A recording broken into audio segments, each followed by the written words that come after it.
Coucou les amis, j'espère que vous allez tous très bien. Aujourd'hui, je vais vous montrer comment réaliser votre huile piquante maison.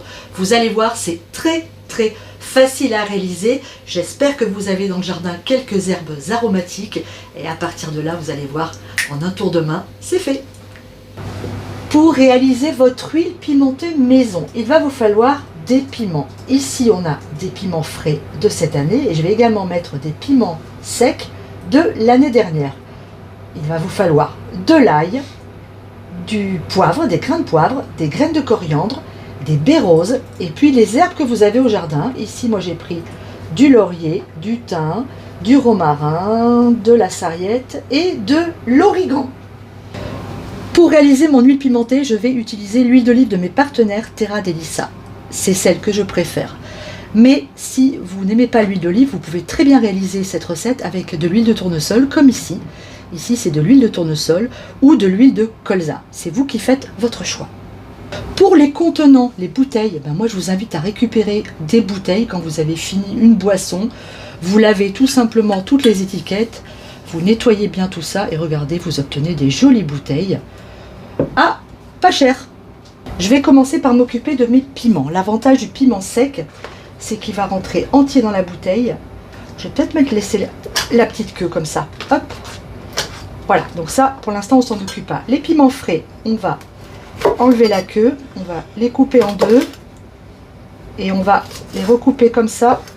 Et on va bien garder les graines parce que c'est les graines qui piquent le plus. Et si on veut que notre huile soit bien parfumée, il faut surtout pas les enlever.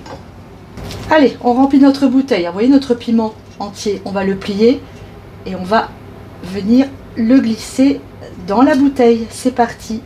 On va mettre un petit peu d'ail. On va ajouter le piment frais, les graines de coriandre, le poivre, les baies roses, les herbes aromatiques et je viens maintenant verser mon huile sur tous mes ingrédients jusqu'à complet remplissage de ma bouteille.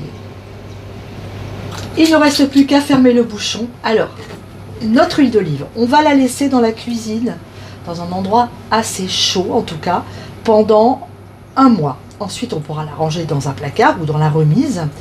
Et je vous conseille de la consommer au bout de 6 mois. Elle sera parfaite. Alors oui, moi j'ai 4 bouteilles d'huile d'olive, c'est beaucoup. Mais vous le savez, ici avec le four à bois, on mange beaucoup de pizza. Cette huile, elle ne sert pas qu'à la pizza, elle servira aussi à mettre sur des pâtes. Faites cuire des spaghettis, versez un filet d'huile d'olive pimentée par-dessus et vous allez voir, c'est un régal. Allez, je vous embrasse, j'espère que cette petite recette vous a plu. Gros bisous, à bientôt dans la cuisine ou au jardin.